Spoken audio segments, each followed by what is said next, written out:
வணக்கம் நேர்களே. பி குருஸ் தமிழ் சேனலுக்கு உங்களை நான் வரவேற்கிறேன். நான் சேதுராமன்.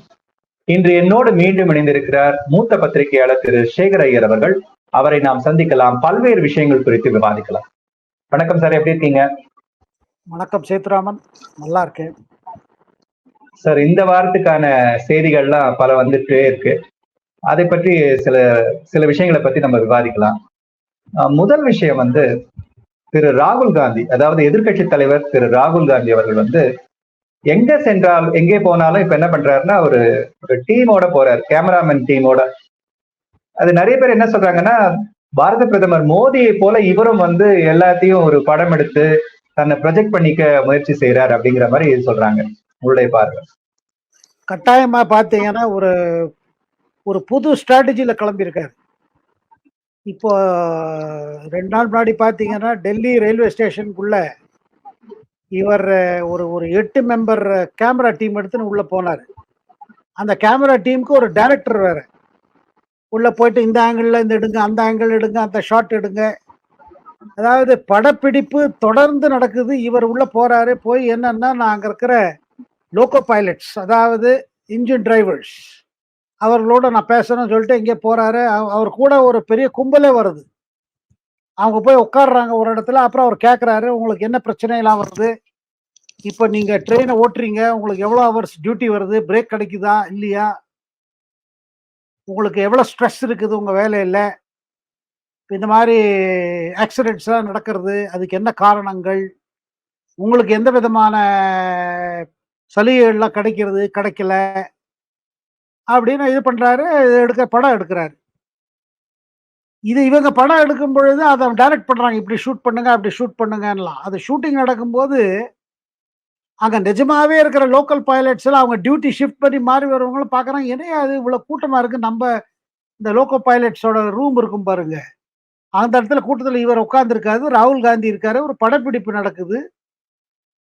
அதுல பார்த்தான்னா எல்லாம் நம்ம ஆள் போலயே இல்லையே இது. ஏன்னா இப்ப பாருங்க, ஒரு குறிப்பிட்ட டிவிஷன் வச்சுக்கோங்க, ரன்னிங் ஸ்டாஃப் யாரா இருந்தாலும் ஒருத்தர் நல்லா தெரியும். அதாவது நீங்க கார்டு ரூம்ல பார்த்தீங்கன்னா, கார்ட்ஸுக்கெல்லாம் ஒரு கார்டுக்கு இன்னொரு கார்டு தெரியும், ட்ரெயின் கார்டு. அதே மாதிரி லோக்கல் ரன்னிங் ஸ்டாஃப் பார்த்தீங்கன்னா அவங்களுக்கும் தெரியும். ஏன்னா ஹேண்ட் ஓவர் பண்ணுவாங்க இல்ல, டியூட்டி ஷிஃப்ட் ஹேண்ட் ஓவர் பண்றது, இது பண்றது. இவங்கெல்லாம் யாரும் நம்ம இந்த சைடு இல்லையே, இல்லையே நம்ம டெல்லி டிவிஷன்காரங்க யாரும் இல்லையே. இது யார் இவங்க? அதுல பாத்தீங்கன்னா 1 2 பேர் அதுவும் அவங்க சொல்றாங்க. இது அதுல ஒருத்தர் ராஜதானி லோக்கோ பைலட் அவர் சொல்றாரு, இது நம்ம ஆளே இல்லை, இது யாரு இவங்க? என்ன ராகுல் காந்தி இது பண்றாரு? இதுக்கு பிறகு நார்தன் ரயில்வேயோட ஸ்போக்ஸ் பர்சன், அதாவது சிபிஆர் சொல்றாரு, இந்த மாதிரி வந்தாரு, படப்பிடிப்பு நடந்தது, இது எங்களுக்கு தெரியாது யார் வந்தாங்கன்னு. ஓட்டமா வந்தாங்க, உள்ள போனாங்க. இப்போ ஒரு புதுசா என்ன பாக்குறீங்கன்னா, ராகுல் காந்தி அதாவது ஒரு புது மாற்றம் ஏற்பட்டிருக்கு ராகுல் காந்தி. இதே ராகுல் காந்தி கொஞ்ச நாள் முன்னாடி என்ன சொல்லியிருக்காரு, பவர் பாய்சன், அதுல தூரக்க இருக்கணும், பதவிக்கு ஆசைப்படக்கூடாது, பதவிக்கு ஆசைப்படாம நம்ம மக்களுக்காக சேவை புரியணும்னு சொன்ன ராகுல் காந்தி இப்ப என்னவோ லீடர் ஆஃப் த ஆப்போசிஷன் இது லோக்சபால ஆன பிறகு ஒரு இது வந்துருச்சு, அவருக்கு ஒரு ஆம்பிஷன் கிளம்பிடுச்சு. அதனால என்ன பண்றாரு, இப்ப எங்க போனாலும் கேமரா டீம் போகும், அதை உடனே ட்விட்டர்ல போடுவாங்க, இன்ஸ்டாகிராம்ல போடுவாரு. அத நம்ம எப்படி பிரதமர் மோடி தன்னை இமேஜ் பில்டப் பண்ணாரோ, அவருக்கு எப்படி ஒரு டெடிகேட்டட் டீம் இருக்கும், பிஎம்ஓ அலுவலகத்திலேயே இருக்கு, அவர் யாரை சந்திச்சாலும் உடனே இதாகுது. இப்ப பிரதமரை போய் உள்ள சந்திச்சுட்டு வெளில வரதுக்குள்ளாலே அங்கேயே பிஎம்ஓ அலுவலகத்திலேயே போட்டோ கொடுத்துடுறாங்க. ஸோ இதே மாதிரி ஒரு அரேஞ்ச்மெண்ட் நம்மளும் பண்ணணும். அதாவது இவர் என்ன நினைக்க ஆரம்பிச்சிட்டாருன்னா, லீடர் ஆஃப் த ஆப்போசிஷன் ஒரு ஷேடோ பிரைம் மினிஸ்டர் போல, அண்ட் பிரைம் மினிஸ்டருக்கு தயாரானு இவர் ஆரம்பிச்சிட்டாரு. அதுல நீங்க பாத்தீங்கன்னா, இப்போ அகமதாபாத் போனாரு. அதாவது சனிக்கிழமை அகமதாபாத் போயிட்டு அங்க போய் வேற அது இதுவா சொல்ல ஆரம்பிச்சிட்டாரு. எப்போ அயோத்தியாவில், அதாவது ஃபைசாபாத் தொகுதியை சொல்றாரு. ஃபைசாபாத் பார்லிமெண்ட் தொகுதியை எப்போ பிஜேபி தோக்கடிக்கப்பட்டதோ, அயோத்தியா ஃபைசாபாத்ல இருக்கு. அது எப்ப அங்க தோத்துச்சோ, இப்ப குஜராத்லயும் தோத்துடலாம். ஏன்னா குஜராத் பிஜேபியோட ஃபர்ஸ்ட் ஸ்டேட் அவங்களுக்கு சக்சஸ் கிடைச்சது. அது அவங்க லேபரேட்டரி சொல்லுவாங்க, இந்துத்துவ லேபரேட்டரிம்பாங்க, இந்துத்துவ லேப். அதே மாதிரி இந்த இடத்துலயே ஆயிடும் அப்படி இப்படின்னு அவர் சொல்றாரு. ஆனா அவர் சொல்ற விஷயத்துல பாதி உண்மை இருக்கு, பாதி உண்மை இருக்காது. அது நம்ம பாராளுமன்றத்திலயும் பார்த்தோம். அதுல பாருங்க, இப்ப அயோத்தியா, அதாவது ஃபைசாபாத் பாராளுமன்ற தொகுதியில கட்டாயமாக இந்த தடவை சமாஜ்வாதி பார்ட்டி இவர் ஜெயிச்சிருக்காரு. அவதேஷ் பிரசாத்ங்கிறவர் ஜெயிச்சாரு. அவர் பிஜேபியோட 2 டேர்மா இருக்கிற எம்பி லாலு சிங்க தோக்கடிச்சாரு. பிஜேபிக்குள்ள என்னன்னா இவரை மாத்திருக்கணும், வேற ஒரு கேண்டிடேட் போட்டிருக்கணும். பட் இவர் திருப்பி ரிப்பீட் பண்ணாங்க. அதனால அவர் தோக்கடிக்கப்பட்டார். ஆனா அயோத்தியா சட்டமன்ற தொகுதி இருக்கு பாருங்க, எங்க கோவில் வருதோ அந்த இடத்துல பிஜேபி ஜெயிச்சிருக்குது. அதாவது நீங்க அசம்பிளி செக்மெண்ட் பார்த்தீங்கன்னா, ஒரு ஒரு பாராளுமன்ற தொகுதியில பல அசம்பிளி செக்மெண்ட்ஸ் இருக்கும். அந்த இதை பாத்தீங்கன்னா இவர் ஜெயிச்சிருக்காரு, இவர் தோக்கல. அதாவது பிஜேபி ஜெயிச்சிருக்கு. சோ அயோத்தியாவில் பிஜேபி தோத்திருக்குன்னு சொல்றது டெக்னிக்கலி கரெக்ட் இல்ல. நீங்க ஃபைசாபாத் லோக்சபா கான்ஸ்டிடுவன்சில ஜெயிச்சிருக்காரு சொல்லலாம், அது கரெக்ட். பட் இங்க சொல்றது கரெக்ட் இல்ல. இவர் இந்த மாதிரி ஒரு இது பண்ண ஆரம்பிச்சிருக்காரு. இப்ப நாளைக்கு அவர் மணிப்பூர் போறாரு. அதாவது எங்கெல்லாம் ஒரு பிரச்சனை தெரிகிறதோ, இல்ல எங்கெல்லாம் பிரச்சனையை கலப்புறதுக்கு ஒரு ஆப்பர்ச்சுனிட்டி தெரிகிறதோ அங்கெல்லாம் போடலாங்க. ஒரு சர்ச்சையை எழுப்பி நம்ம லைம் லைட்லயே இருந்துட்டு இருக்கணும், ஹெட்லைன்ஸ்லயே இருந்துட்டு இருக்கணும். இப்படி இருந்தா அப்புறம் அதை கூடவே அவருக்குள்ள என்ன ஒரு மனசுல தோணுதுன்னா இந்த கவர்மெண்ட் விழுந்துரும். அது ஆப்போசிஷன் தலைவர்களும் தங்களையே சொல்லிக்கிறாங்க, இந்த கவர்மெண்ட் விழுந்துரும், கவர்மெண்ட் விழுந்துரும். அதாவது சந்திரபாபு நாயுடுவும் பீகாரோட முதல்வர் நிதிஷ்குமார், இந்த 2 கட்சிகள் தான் இவங்களுக்கு சப்போர்ட் கொடுக்கறது பிஜேபி. ஏதோ இது வந்துன்னா இவங்க விட்டுட்டு போயிடுவாங்க. அப்படி விட்டுட்டு போச்சுன்னா நமக்கு அடுத்த சான்ஸ், அந்த சான்ஸ்ல நம்ம தான் பிரதமர் அப்படின்னு இவர் ஆல்ரெடி தன்னை ப்ரொஜெக்ட் பண்ணிட்டு இருக்காரு. இதுல எல்லா எதிர்கட்சி தலைவரும் இப்ப லாலு பிரசாத் யாதவ் சொல்ல ஆரம்பிச்சார் ஆகஸ்ட்ல விழுந்துரும். இதை தவிர்த்து பாத்தீங்கன்னா எல்லா தலைவர்களும் கால்குலேஷன், எதிர்கட்சிகள் கால்குலேஷன் என்னன்னா, இப்போ அக்டோபர்ல வரப்போகுது மகாராஷ்டிரா, ஜார்க்கண்ட், ஹரியானா தேர்தல், சட்டசபை தேர்தல். இதுல பிஜேபிக்கு வெற்றி கிடைக்கிறேன்னா அது ஒரு ஒரு ஆட்டம் காட்டும். அதனால இப்ப சப்போர்ட் பண்றவங்க எல்லாம் நாந்துருவாங்க, மோடிக்கு பாப்புலாரிட்டியில வந்துருவாங்க. இது இவங்க பட்டாலும் யூகம் பண்றாங்க. ஆனா பிராக்டிக்கல் அரித்மெட்டிக் அந்த மாதிரி கிடையாது பாராளுமன்றத்துல. இந்த அவையில பிஜேபி இல்லாத அரசு கிடையாது. அந்த மாதிரி ஒரு ஸ்கோப் இருந்து வச்சுக்கோங்க, அப்ப முதல்ல பண்ணிருப்பாங்க. அதாவது அரித்மெட்டிக் சொல்லுவாங்க பாத்தீங்களா, கணக்கு. அந்த நம்பர்ஸ் கேம்ல பாத்தீங்கன்னா இது வரவே வராது. ஆனா இவங்க எனக்கு அதே மாதிரி நம்ப ஆரம்பிச்சுட்டாங்க. இதுல ஒரு பெரிய கேள்வி என்னன்னா சேதுராமன், 5 ஆண்டு காலம் இப்பதான் ஆரம்பிச்சிருக்கு. இப்பதான் தேர்தல் முடிஞ்சது, ஜூன்ல முடிஞ்சது. 4ஆம் தேதி ரிசல்ட் வந்தது. இப்ப ஜூலைக்கு வந்திருக்கோம். நம்ம ஜூலை 4 தாண்டியாச்சு, 1 மாசம் கடந்தாச்சு. ஒரு மாசம் கடந்து போகும்போது என்ன தெரியுதுன்னா கவர்மெண்ட் வந்துருச்சு. அதனால இப்போ ராகுல் காந்தி வந்து ஒரு புது விதமா பாத்தீங்கன்னா, இப்ப மணிப்பூர் போனாரு, இப்ப அயோத்தியால என்னெல்லாமோ சொல்றாரு. பிரதமரே அங்க நின்று இருந்தாருனா, ஃபைசாபாத்ல நின்று இருந்தாருன்னா, அவர் நிக்கிறதா இருந்தாரு. ஆனா இது அவருக்கு ரிப்போர்ட் கிடைச்சது, அங்க தோத்து போயிடுவோம் தான் நிக்கல. பட் இது மாதிரி புதுசு புதுசா, இது கொஞ்ச நாள் முன்னாடி சொன்னாரு பிரியங்கா காந்தி நின்று இருந்தா வாரணாசில இருந்து நின்று இருந்தா பிரதமர் தோத்து போயிருப்பாரு. அதாவது ஒரு பயங்கர செல்ஃப் கான்பிடன்ஸ், எந்த கான்பிடன்ஸுக்கு ஆதாரம் இல்லாத கான்பிடன்ஸ். அதுல பல அன்ட்ருத் விஷயம் எல்லாம் சொல்றாரு, உண்மை எது இல்லையோ அதெல்லாம் சொல்றாரு. பிரதமர் மோடி காசி தவிர்த்து வேறு எங்க நிக்கிறதாவே பிளான் இல்லை. அப்படி இருக்கும்போது அயோத்தியா அசம்பிளி சீட்டு தான், லோக்சபா சீட்டு ஃபைசாபாத். அப்புறம் ஃபைசாபாத்ல வெற்றி கிடைத்திருக்கிறது சமாஜ்வாதி பார்ட்டி கட்சிக்கு. காங்கிரஸுக்கு உத்தரப்பிரதேசல வெற்றிக்கு காரணமும் சமாஜ்வாதி பார்ட்டியோட கூட்டணியினால வெற்றி கிடைத்தது. காங்கிரஸுக்கு தனிப்படி ஒண்ணும் கிடையாது உத்தரப்பிரதேசத்துல. ஆனா இவர் ஏதோ சொல்லிட்டே போறாரு. சித்ராப்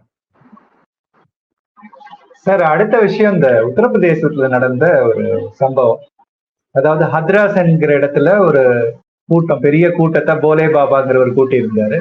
அந்த கூட்டம் முடிஞ்ச உடனே நடந்த அந்த சம்பவம் வந்து 121 பேரை பலி வாங்கி இருக்குது. அதாவது அந்த நெரிசல்ல சிக்கி 121 பேர் இறந்திருக்காங்க.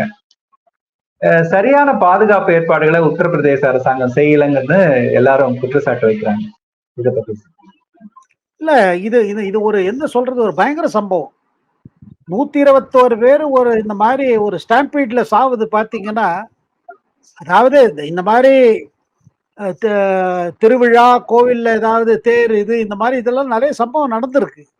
இப்ப மகாமகத்துல நடந்தது நம்ம தமிழ்நாட்டுல கும்பகோணத்துல. இந்த மாதிரி பல இடத்துல இந்த மாதிரி சம்பவம் நடந்திருக்கு. ஆனா இந்த இடத்துல பாருங்க, 127 பேர், அது 121 பேர்ல 113 பேர் பெண்மணிகள், இல்ல குழந்தைகளும் இருக்காங்க. அப்ப யாரு இந்த போலே பாபா? இவர் யாரு? இவரை பத்தி உங்களுக்கு முன்னாடி பப்ளிசிட்டியே கிடையாது. அதாவது உத்தரப்பிரதேசத்துல ஒரு பர்டிகுலர் ஏரியால தான் இவருக்கு பாப்புலாரிட்டி இருக்கு. அந்த பாப்புலாரிட்டி சோசியல் மீடியா கிடையாது. அங்கங்க அவர் இந்த மாதிரி ஒரு கூட்டம் வைப்பாரு, அதுல தன்னோட சொற்பொழிவு பண்ணுவாரு, உபதேசம் மாதிரி பேசுவாரு. ஆனா இவர் என்ன விசேஷம் என்னன்னா, இவர் ஜாட்டவ் கம்யூனிட்டி சேர்ந்தவர். பெரும்பாலும் பக்தர் கோடிகள்லாம் இவரே ஜாட்டவ் கம்யூனிட்டி தான். ஜாட்டவ் கம்யூனிட்டி பாத்தீங்கன்னா அது எஸ்சி கம்யூனிட்டி. எந்த கம்யூனிட்டிக்கு நம்ம மாயாவத்தியும் பிலாங் பண்றாங்க.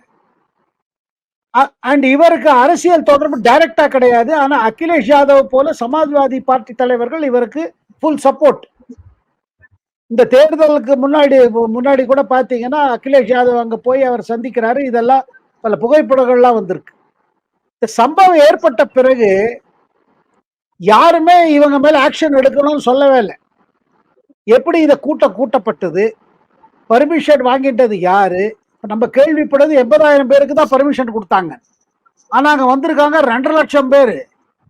அது பாதுகாப்புக்காக அங்க போலீஸ் போட்டிருக்கிறது 80 பேர் தான்.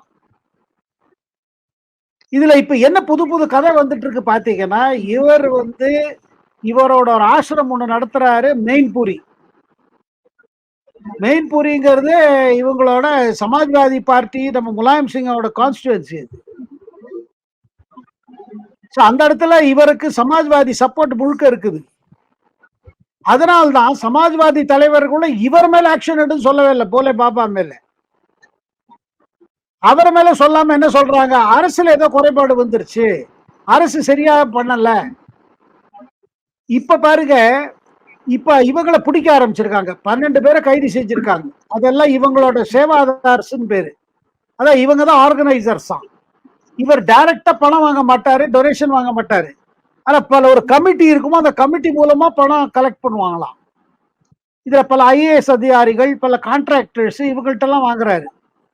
இவருக்கு ஏதோ தனியா ஒரு நெட்வொர்க் இருக்குது. அதுல அரசியல் நெட்வொர்க்கா என்னன்னு புரியல. பட் ஏதோ ஒரு இதுல ஒரு மர்மம் இருக்குது. அகிலேஷ் யாதவ் என்ன சொல்றாரு, நீங்க யார் நிஜமாவே காரணமோ அவங்கள பிடிக்கல, நீங்க சும்மா யாரையோ பிடிக்கிறீங்க. மாயாவதி ஒத்தங்க ஒரு தலைவர் தான் ஓப்பனா சொல்லியிருக்காங்க, அந்த பாபா மேலே ஆக்ஷன் எடுங்க. ராகுல் காந்தி அத்ரஸ் போறாரு, ஒன்னும் சொல்லல அதை பத்தி. அவர் சொல்றாரு இன்னும் கொஞ்சம் காம்பன்சேஷன் கொடுக்கணும், ஒரு லெட்டர் எழுதியிருக்காரு உத்தரப்பிரதேஷ் முதல்வருக்கு, நீங்க உங்களுக்கு காம்பன்சேஷன் பணம் அதிகமா கொடுங்க, மத்த வேற ஒன்னும் சொல்லல. அப்போ இதுல என்ன தெரியுதுன்னா, அவர் ஜாட்டவ் கம்யூனிட்டி சேர்ந்தவர். ஜாட்டவ் ஓட்டு இப்ப ஒரு பெரிய விஷயங்க. இந்த தடவை பாத்தீங்கன்னா பிஜேபிக்கு ஒரு பெரிய உத்தரப்பிரதேசத்துல பல தொகுதிகளில் வெற்றி அடைய முடியாத காரணமே இந்த தலித் ஓட்டு சமாஜ்வாதி பக்கம் போனது. அந்த மாதிரி இருக்கும் பொழுது இந்த சம்பவம் வந்த பிறகு நம்ம உத்தரப்பிரதேஷ் முதல்வர் யோகி ஆதித்யநாத் ரொம்ப கேர்ஃபுல்லா போறாரு. எல்லா எவிடன்ஸும் கலெக்ட் பண்ணிட்டு அப்புறம் பாபா மேல ஆக்ஷன் எடுக்கணும். இல்லாட்டி இது நீங்க ஜாட்டவ் கம்யூனிட்டிக்கு எதிர்த்து இருக்கீங்க, தலித் சமுதாயத்தை எதிர்த்து இருக்கீங்க, பிஜேபி தலித்துக்கு எதிர்த்து இருக்கு, அப்படி கதையை திருப்பறதுக்கு காத்துட்டு இருக்காங்க காங்கிரஸ், சமாஜ்வாதி பார்ட்டி, ராகுல் காந்தி உள்பட. அதனால இதுல ஆதாரம் கலெக்ட் பண்ணிட்டு ஆக்ஷன் எடுக்க போயிட்டு இருக்காங்க. இல்லைன்னா சமாஜ்வாதி பார்ட்டி அகிலேஷ் யாதவோ ராகுல் காந்தியோ ஏன் ஓப்பனா சொல்ல மாட்டேங்கிறாங்க அவரை ஏன் பிடிக்கலன்னு? இதுல இருந்து என்ன தெரியுது பாருங்க, பிஜேபி இந்துத்துவம் ஒரு பக்கம் சொல்றாங்க, இன்னொரு பக்கம் பாத்தீங்கன்னா பல சமுதாயத்தில் இருக்கிறவங்களையே இவங்க பாபாக்களை உருவாக்குறாங்க. இவருக்கு ஏதோ மிராக்கிள் பவர்ஸ் இருக்கு, அதாவது இவர் மேல முன்னி கேஸ் வந்திருக்கு இந்த பாபா மேல. ஒரு சிறுமிய ஒரு 6 வயது சிறுமி அவர் அவர் இறந்து போயிட்டாங்க. அவங்கள நான் ரிவைவ் பண்றேன்னு பண்ணாரு. அப்ப இவர் மேல கேஸ் எல்லாம் நடந்தது. ஆனா இவருக்கு ஏதோ பவர் இருக்கிற மாரியும், அந்த சம்பவம் நடந்த இது கூட கேட்டீங்கன்னா, ரொம்ப கண்ணீர் விடுற மாரி சம்பவம். அதாவது இவர் பேசி முடிக்கிறாரு ஒரு 20 நிமிஷத்துக்கு. இவரோட சொற்பொழிவு. முடித்த பிறகு அங்கிருந்து கிளம்பும்போது கூட்டம் முன்னாடி போகுது. இவருக்கா பாடி கார்ட்லாம் வச்சிருக்காரு. 15 மோட்டார் சைக்கிள்ல வருவாங்களாம் அந்த பாடி கார்டு. ஏதோ பெரிய பெரிய தலைவர் மாரி, கமாண்டோ மாரி. இவர்கள் தள்ளுறாங்க. அவங்கலாம் அவர்ட்ட போய் அவர் நின்ன இடத்துல இருக்கிற மண்ண எடுத்துப்பாங்களாம். அதான் அவர் கால்பட்ட மண். அத வீட்ல கொண்டு போய் வச்சானா அவங்களுக்கு குணமாயிடும். அந்த மாரி ஒரு நம்பிக்கை. அது ஒரு பக்கம். ஆனா இதுல பாருங்க, இந்த மாரி ஒரு சம்பவம் நடக்குது. இவங்க சோசியல் மீடியால யாருக்கும் இவர பத்தி முன்னாடி தெரியாது. இப்ப என்னன்னா பல திடுக்கிடும் தகவல் வருது. இவருக்கு பல இடத்துல ப்ராப்பர்ட்டி இருக்கு. அப்ப இவ்வளவு ப்ராப்பர்ட்டியில சேர்க்கலாம் உங்களுக்கு அரசியல் சப்போர்ட் இல்லாம இல்ல. அப்ப இந்த அரசியல் சப்போர்ட் யார்கிட்ட இருந்து வருது? மாயாவதி ஒரு தலைவர் தான் சொல்லியிருக்காங்க இவங்க மேல ஆக்ஷன் எடுங்க. சேத்ராமன். சார், அடுத்த விஷயம் தமிழ்நாட்டில் நடந்த ஒரு துன்பமான சம்பவம். அதாவது பகுஜன் சமாஜ் கட்சியோட மாநில தலைவர் திரு ஆம்ஸ்ட்ராங் வந்து படுகொலை செய்யப்பட்டிருக்கிறார். அவருக்கு இறுதி மரியாதை செலுத்த வந்த பகுஜன் சமாஜ் கட்சியின் தலைவர் மாயாவதி என்ன சொல்லியிருக்காங்கன்னா, தமிழ்நாடு நிர்வாகம் வந்து சரியான முறையில விசாரணை நடத்தல அப்படிங்கிற துணியில பேசியிருக்காங்க. உங்களுடைய பார்வை? இல்லைங்க, இது பாருங்க, இது ஒரு பெரிய சம்பவம் ஆயிடுது. அது மாயாவதி அந்த பக்கம், அதாவது தமிழ்நாட்டுக்கு வந்து ஆம்ஸ்ட்ராங்குக்கு கடைசி இறுதி அஞ்சலி செலுத்திட்டு அவங்க ஓப்பனா சொல்லிட்டாங்க, இது தமிழ்நாட்டுல லா அண்ட் ஆர்டர் சரியா இல்ல. இன்னொரு பாயிண்ட் என்னன்னா, சிபிஐ என்கொயரி கொடுங்க. நீங்க சிபிஐ என்கொயரி கொடுக்கலன்னா இதுல ஏதோ ஸ்டேட் கவர்மெண்ட் இதுல சரியா நடவடிக்கை எடுக்கலன்னு வந்துடும். ஏதோ ஸ்டேட் கவர்மெண்ட் இந்த சம்பவத்தை ஏதோ மறைக்கிற மாதிரி வரும் அப்படின்னு பெரிய குற்றச்சாட்டு டிஎம்கே அரசுமே. இதுல பாருங்க, இந்த சம்பவத்தினால என்டையர் தலித் கம்யூனிட்டிக்குள்ள ஒரு பரபரப்பு ஏற்பட்டிருக்கு. அண்ட் இந்த சம்பவத்துக்கு பல காரணங்கள் சொல்றாங்க. அதுல ஒரு கோல்டு ட்ரேடிங் கம்பெனி இருந்தது. அந்த கம்பெனி மோசடியில 2000 கோடி மேல மோசடி இருந்தது. அந்த மோசடியில விக்டிமானவங்களுக்காக ஆம்ஸ்ட்ராங் வந்து அவங்களுக்காக இது பண்ண ஆரம்பிச்சாரு, கேஸ் போட சொல்லி ஹெல்ப் பண்ணாரு. அதை எதிர்த்து இன்னொரு சைட்ல இருந்து ஆர்காட் சுரேஷ்னு ஒரு ஒரு ஒரு கேரக்டர், ஒரு பேட் கேரக்டர் பேர் போலீஸ் லிஸ்ட்ல எல்லாம் கூட அவர் பேர் இருக்குது. அவர் இவரை எதிர்த்தாரு. அதுக்கு பிறகு அவர் கொலை செய்யப்படுறாரு வேற ஒரு கேங்கனால. அதுக்கு பிறகு இது ஆம்ஸ்ட்ராங்க்கும் அந்த ஆர்காட் சுரேஷ்க்கும் இது இருக்குது. அந்த மாதிரி பல இதெல்லாம் வந்துட்டு இருக்கு. ஆனா இந்த சம்பவம் எப்படி நடந்தது? ஏன்னா ஆர்காட் வீரசாமி பிஎஸ்பி தமிழ்நாடு தலைவர், அவருக்கு வந்து தலித் சமுதாயத்துல அவர் நிறைய வேலை செய்யறாரு, அவங்களுக்காக நிறைய வேலை பண்றாருன்னு அவருக்கு ஒரு இது இருக்குது. இந்த நிகழ்வு ஆமா, அதாவது அவரை பத்தி ரொம்ப சொல்லப்படுறது ஆம்ஸ்ட்ராங். சோ இதுல வந்து என்ன ஒரு அரசியலா பாத்தீங்கன்னா, லோக்சபா தேர்தலில் டிஎம்கே கூட்டணிக்கு இவ்வளவு பெரிய வெற்றிக்கு பிறகு இது ஃபர்ஸ்ட் ஒரு பொலிட்டிக்கல் செட்பேக். அரசியல் ரீதியா பாத்தீங்கன்னா ஒரு பெரிய பின்னடைவு. இந்த சம்பவத்துல போலீஸ் உடனடியா பல பேரை கைது செய்திருக்காங்க. ஆனா மாயாவதி சொல்றாங்க கைது செய்தவங்க எல்லாம் ஆக்சுவல் ஆள் இல்ல, நீங்க யாரு அவங்களை இது பண்ணணும். அப்ப மாயாவதி வந்து டெல்லியில இருந்து சென்னைக்கு வந்து பெரம்பூர் போய் அவங்கள அந்த குடும்பத்தோட கூட அனுதாபம் சொல்லிட்டு வராங்கன்னா மேட்டர் பெருசாயிடுச்சு. இப்ப இதுல பாருங்க, திருமாவளவன் போல தலைவர்கள் கூட இதுல மேல பேச முடியாயிடுச்சு. ஆனா இதே சம்பவத்துல ராகுல் காந்தி ஒண்ணுமே பேசாம இருக்காரு. அதாவது இந்த மாதிரி ஏதாவது குற்றம் நடந்ததுன்னா தலித் சமுதாயத்தை எதிர்த்தோ இல்ல தலித் தலைவர் எடுத்தோ முதல்ல ராகுல் காந்தி பாக்குறது என்னன்னா, இது எந்த மாநிலத்தில் நடக்குதுன்னு. இது வந்து எதிர்கட்சி நடத்துற இதுவா இல்ல பிஜேபி ஆட்சி புரியுற மாநிலமா? அதுக்கப்புறம் தான் கமெண்ட். அது எந்த பெரிய சம்பவமா இருக்கட்டும், ரேப்பா இருக்கட்டும், எதுவா இருந்தாலும் முதல்ல ராகுல் காந்தி பாக்குறாரு, அப்புறம் கேமரா டீம் எடுத்துட்டு போறாரு. முழுமொழி அரசியல். இப்ப வந்து பாராளுமன்றத்துல இப்ப பட்ஜெட் தொடர ஆரம்பிக்க போகுது 22ஆம் தேதி. ராகுல் காந்தி இருக்கிற இடம்லாம் போயிட்டு வந்து எப்படியாவது இந்த கவர்மெண்ட்டை எதிர்த்து செயல்பட விடாம நான் காமிக்க போறேன் அப்படின்னு ஒரு கங்கணம் கட்டிட்டார். ஆனா பிரதமர் அதே நேரத்துல பாத்தீங்கன்னா கடைசியா இந்த லோக்சபாலையும் சொன்னாரு, ராஜ்யசபாலையும் ஜனாதிபதி உரைக்கு நன்றி தெரிவிக்கும் தீர்மானத்துல பாத்தீங்கன்னா ரொம்ப இதுவா சொன்னார். பல சதி எல்லாம் போட்டுட்டு இருக்காங்க. அதாவது பொருளாதார ரீதியாக இருக்கட்டும், சமூக ரீதியா இருக்கட்டும், இளைஞர்களை கலப்பி விட்டு பல மேட்டர்ல கலப்பி இது எதிர்த்து ஏதாவது பண்றாங்க. ஆனா இது கவர்மெண்ட்டுக்கு தெரியும். இதுல எங்களுக்கு ஒண்ணு ஆக போகுது. 5 ஆண்டு காலம் மேண்டேட் இது. இந்த 5 ஆண்டு காலம் மேண்டேட்டை கட்டாயம் நாங்க முழுக்க கம்ப்ளீட் பண்ணி என்னெல்லாம் செய்யணுமோ பாரதத்துக்கு அதாவது விக்சித் பாரத் அவர் வச்சிருக்கிற ஒரு கோலுக்கு என்னெல்லாம் பண்ணணுமோ நான் செய்ய போறேன்னு அவருக்கு உள்டா சவால் விட்டுருக்காரு. இதுல போப்ப பாத்தீங்கன்னா இப்ப வரப்போற இந்த 3 மாநில தேர்தல்கள் இது அப்புறம் இங்கே எதிர்கட்சிகள் பண்ணிட்டு இருக்கிற ஒரு சதி சொல்லலாம், இல்ல ஒரு பிளானிங் சொல்லலாம், எதுவா இருந்தாலும் சரிங்க. இது போப்போ ஒண்ணு கிளாஷுக்கு தான் வருது. அதுக்கு மோதியும் தயாரா இருக்காரு.